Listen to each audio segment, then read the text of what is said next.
नमस्कार बंधुरा आमार चैनेले आपनादेर स्वागत। तो प्रतिदिनेर मतो आजकेও एक नतून धरनेर भिडियो निये एसेछि। आज बानाबो सम्पूर्ण निरामिष पेঁপের एक रेसिपि। एटा गरम भात बा रुटिर साथे खेते दारुण लागे। तो चलुन देखे नेওয়া যাক आमी किभाबे এই পেঁপের এই निरामिष रान्नाटा करी। एखाने निয়েছি पेঁপে। पेঁপেটাকে এইভাবে ডুমো ডুমো করে কেটে নিয়েছি ছোট সাইজের দুটো আলু। আলুটাও এইভাবে ডুমো ডুমো করে কেটেছি, মানে পেঁপে আর আলু একই রকম ভাবে কেটে নিয়েছি। দিয়ে দিচ্ছি এতে তেল, এরপর আলুগুলো দিয়ে দিচ্ছি।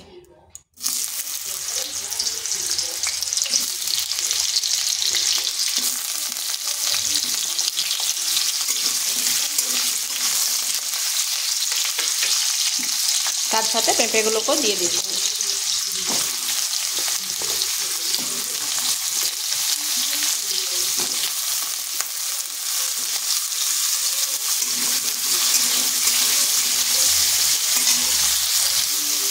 দিয়ে দিচ্ছি পরিমাণ মতো লবণ আর দিচ্ছি হলুদ গুঁড়ো। এরপর আলু আর পেঁপেটা ভেজে নিচ্ছি। এটাকে একটু লাল লাল করে ভাজবো। আঁচটা মিডিয়াম টু স্লো আঁচে রেখে ভেজে নিচ্ছি।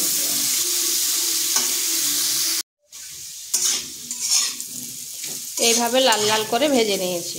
তো এগুলো হয়ে গেছে, তুলে নিচ্ছি।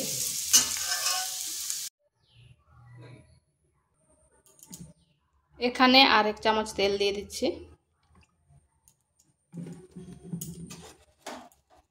ফোড়নে দিচ্ছি একটা গোটা লঙ্কা, একটা তেজপাতা, আর দিচ্ছি জিরা, দু টুকরো দারচিনি আর একটা এলাচ।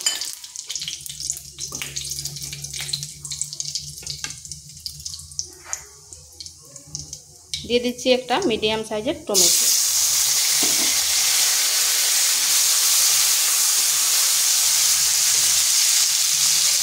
পরিমাণ মতো লবণ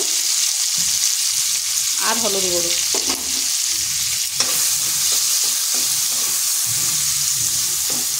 লবণটা এই জন্য আগে দিলাম তাতে টমেটোটা তাড়াতাড়ি গলে যাবে।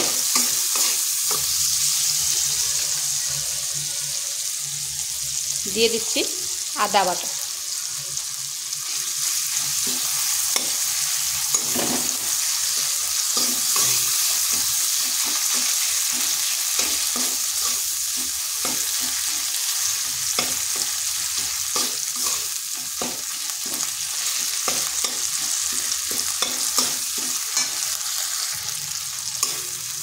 টমেটোটা গলে গেছে, এখানে সামান্য একটু জল দেব।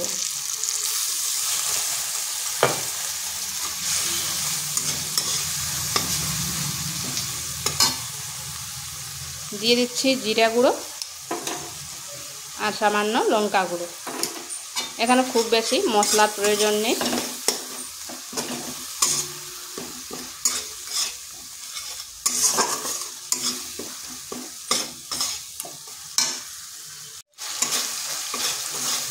মশলাটা কষানো হয়ে গেছে, এখানে দিয়ে দিচ্ছি মুগ ডাল।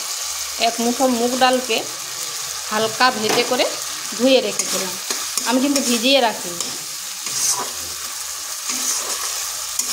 আর খুব বেশি ভাজার দরকার নেই, হালকা একটু যাতে তার গন্ধটা চলে যায় সেইভাবে ভেজে নিয়েছি।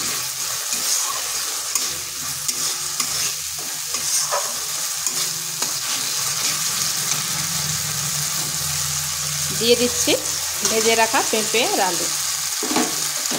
এরপর মশলার সাথে ভালোভাবে কষিয়ে নিচ্ছি।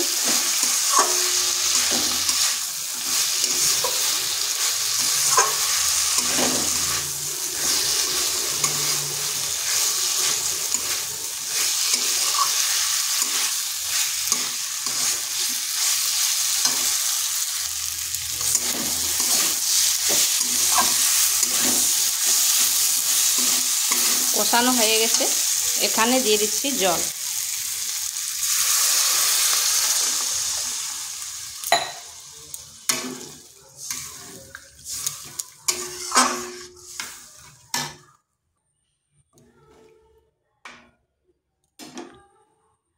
দিয়ে দিচ্ছি কয়েক দানা চিনি, আর নুনটা চেক করে নেবেন।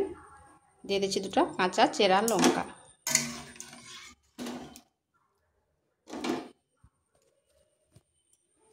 এটাকে ঢাকা দিয়ে 7 থেকে 8 মিনিট মিডিয়াম টু স্লো আঁচে রেখে দিচ্ছি।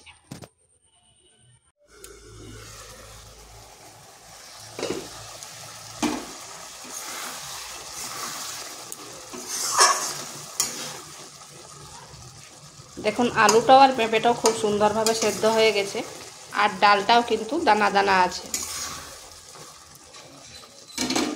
এরপর দিয়ে দিচ্ছি গরম মশলা।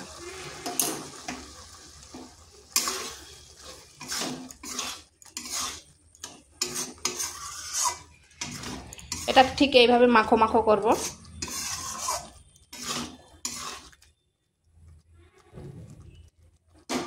দু মিনিট ঢাকা দিয়ে রেখে দিচ্ছি। গ্যাসটা বন্ধ করে দিচ্ছি। তো বন্ধুরা দেখুন কত সুন্দর হয়েছে আর কতটা লোভনীয় হয়েছে। এইভাবে নিরামিষ পেঁপের তরকারি করে দেখতে পারেন। গরম গরম ভাত বা রুটির সাথে খেতে দারুণ লাগে। তো ভিডিওটা ভালো লাগলে লাইক, শেয়ার, কমেন্ট অবশ্যই করবেন। আর নিত্য নতুন রেসিপি পাওয়ার জন্য চ্যানেলটিকে সাবস্ক্রাইব করবেন।